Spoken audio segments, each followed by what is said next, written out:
Sorry to interrupt you, but we do want to hear from Archie Battersbee's mum, who I'm told is making a statement right now. I'm sure you will appreciate that's something we have to go to. Let's listen into that now. This man was also told that he would be in a vegetative state if he pulled through. This is Jez in the cafe just round the corner. He comes to give Archie his military service badge. Living, walking proof that sometimes doctors are actually wrong. You've also got Lewis Roberts, again, living proof. Someone that was told he was brainstem dead. His death certificate wrote out, and he again is living proof that the doctors were wrong. He's now playing football, and boxing. We've filed our application just before 9 today to the European Courts of Human Rights. So yeah, we're just waiting now for them to get back to us. I'm hoping that they step in and give Archie a right to live. I think that he deserves that. We've got 2 other countries have come forward and they've offered Archie treatment. If this country can't treat him, or they're not willing to treat him, where is the harm in allowing him to go to another country? You know, we need to advance like medical technology, I think, or like medicines, and what better way to allow Archie to go to see if this can actually be done.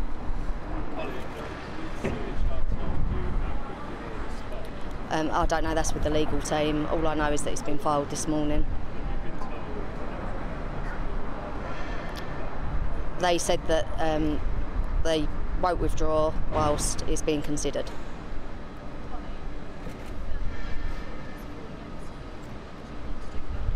Sorry?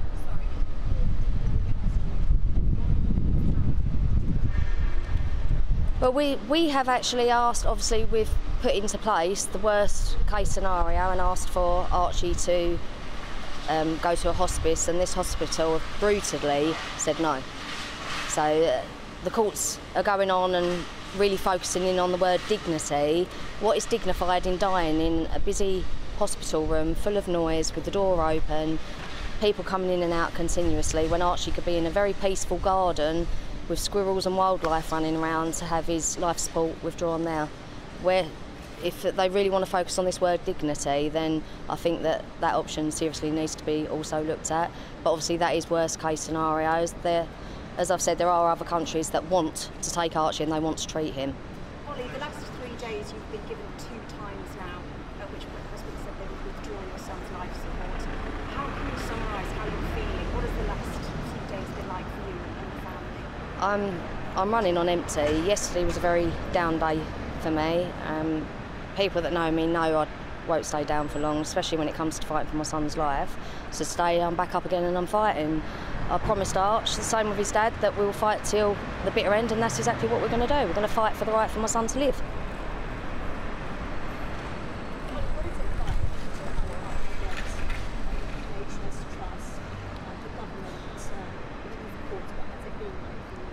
It's hard.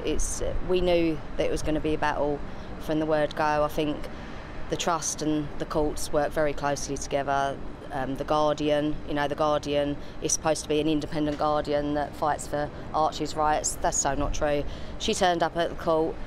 She's sitting having a lunch with the legal team for the trust. It's very much one-sided. It really is a case of me and Archie, and obviously Archie's family up against the whole system.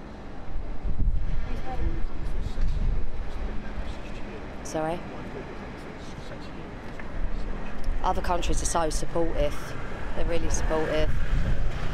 With regards to treatment that they want to take Archie, they can offer him this treatment. They've got high success rates, and I personally don't see the harm. If they can offer the slightest bit of hope, God forbid that hope goes wrong, it will move forward with and more advanced in obviously medical advance. Why not give him that chance? Why is it so cut and shut? He has to die in this country because this country don't want to treat him no more. There's other countries that want to treat him, and I think that he should be allowed to go. Tokyo, Italy.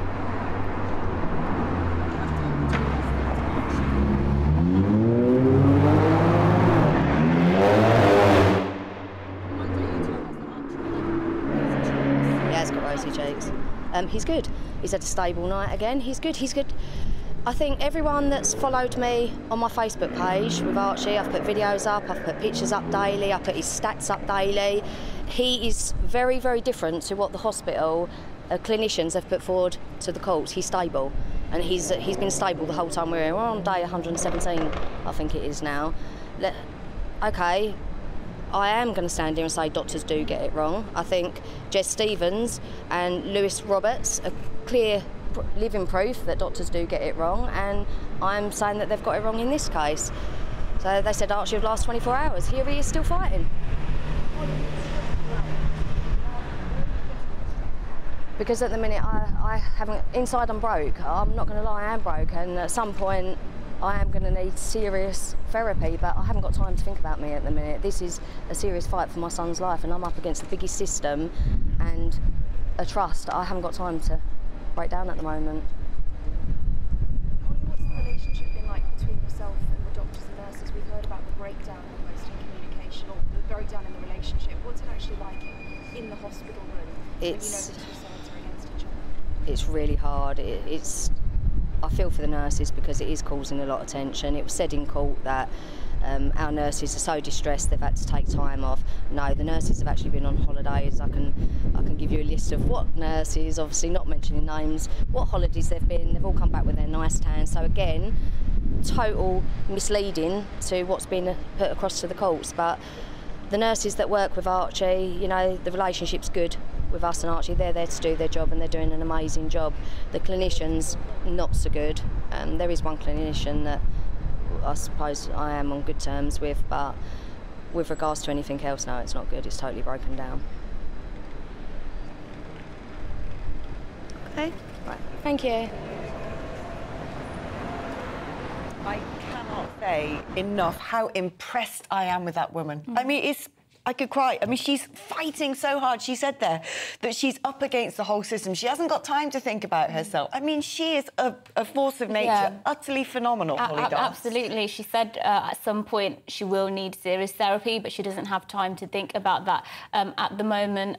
From the very beginning, I've been saying personally, in my view, that it's wrong that the doctor should be allowed to make this decision. As she pointed out at the beginning of that, there have been cases where doctors have said, look, this person does not have a chance, and actually the opposite has turned out to be true.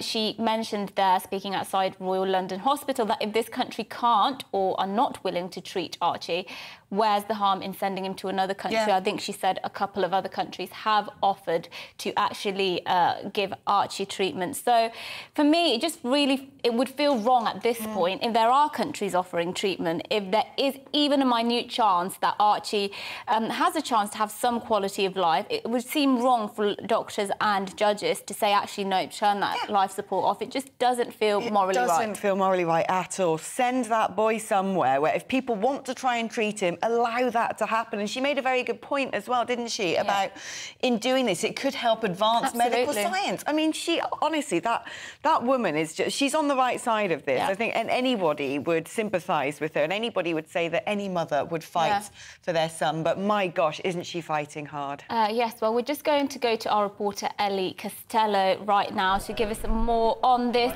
Ellie, this has been a very uphill battle for Archie's mum. Just give us the latest on what's been happening over the last couple of days. Well, good morning to you both. We're outside the Royal London Hospital here, and we've just heard from Hollie Dance, who is the mother of Archie Battersbee, speaking very emotively there outside the hospital. She is going to continue this fight in absolutely tragic circumstances. I think it's fair to say this is every parent's worst nightmare. If you are watching on TV or listening on the radio, I'll just bring you what she said there in that statement outside the hospital. She said that she was running on empty. She did talk about needing serious therapy at some point after all of this, but she can't think about herself right now. She needs to think about her son, Archie. She did show at the start of that statement a couple of patients that were told that they were brainstem dead, who have gone on to recover. She was trying to show the press and the journalists here that sometimes doctors can be wrong, very much clinging to hope that they are wrong in this case. She confirmed that an application has been made made to the European Court of Human Rights this morning. That deadline was at 9 a.m. and she confirmed that that deadline had been met. She also spoke about 2 countries have been in touch with her and have offered treatment to Archie. Now, they say that this treatment has high chances of success. Those countries are Japan and Italy. So it very much felt in that statement as though her focus would be on the European Court of Human Rights application that was made this morning and the offer of treatment abroad. She does want to take that up. She did say as well that she felt at the moment as though it was her and Archie's family up against the entire legal system, because in the last few days the Battersbee family have exhausted all legal options here in the UK. The Supreme Court, the highest court in the land, ruling yesterday that it was in Archie Battersbee's best interest for life support to be withdrawn. They said they considered him to be brainstem dead and there was no prospect of any meaningful recovery. That did mean that Archie Battersbee's life support was supposed to be switched off at 11 a.m. today. That won't now be withdrawn whilst the European Court of Human Rights is considering this case. That 11 o'clock deadline will not happen today, but this is moving very quickly. That application was made by the family at 9 o'clock this morning with just 2 hours to spare. As you just heard from Hollie, she is absolutely frazzled, but they will fight this till the bitter end. That's what they've said. So what happens next? Well, that application has been made to the European Court of Human Rights this morning. Legal experts are saying the legal precedent is not in their favour. You may remember the 2017 case of Charlie Gard, similarly tragic circumstances, and the ECHR in that case decided not to rule. They said that they could not intervene. So legal experts saying very slim chance that the ECHR will intervene in this case. But as we just heard from Hollie there, they are clinging on to every last ounce of hope. Well, Ellie, thank you for bringing us that update. I know you'll keep on top of that story for us and bring us any further updates as they come in. Very tragic. No, I don't think there's anybody, regardless of what you think the outcome of this should be, I don't think there's anybody who would say it's not utterly devastating for the family in question here. Yeah, Caroline's been in touch to say she's currently listening to the live broadcast from Archie Battersbee's mother. Totally agree with Archie's mother that if another country wants to offer treatment and pay for it, why not? This should be allowed, and then at least Archie's mother would be satisfied that her son had the best chance, whatever the scenario ends up being. Where is the harm in that? The UK hospital should step aside and allow Archie this possible hope, and she hopes the European Court supports this idea of treatment abroad. Yes, indeed. Well, Ken has an alternative view. He says the family need to let the boy go. He is brain dead, according to the people who know best, so they should stop seeking this action. He says, what is best for the boy? That's the only question. I would push back against that and say doctors don't always know best. We need to stop with this ridiculous idea that in every single case doctors know best. We have a £2 billion bill for the NHS does for medical negligence. If doctors knew best, we would not have a £2 billion bill for medical negligence. There are different opinions in the medical world, and the fact is, if 2 countries are saying that we think we might have a solution to this, we want to give it a go to treat this boy, then those doctors are clearly disagreeing with the doctors currently in charge of Archie's treatment over here. There are different opinions in the medical world. Yeah, and fundamentally, the reason this is so complicated is because it's become a massive moral question. What is best for the boy? That's not something that, you know, a doctor, you can objectively say with 100% certainty what is best for the boy, especially when, you know, that it's not clear what his future prospects are necessarily. There have been people who have recovered from this sort of thing, and when it becomes a moral question, it's very much, there's no clear-cut answer to this. It's not a case of, well, the best thing for him is to just have his life support out of. That's my opinion anyway. Of course, you're allowed to have a different opinion. Keep your views coming in, gbviews@gbnews.uk.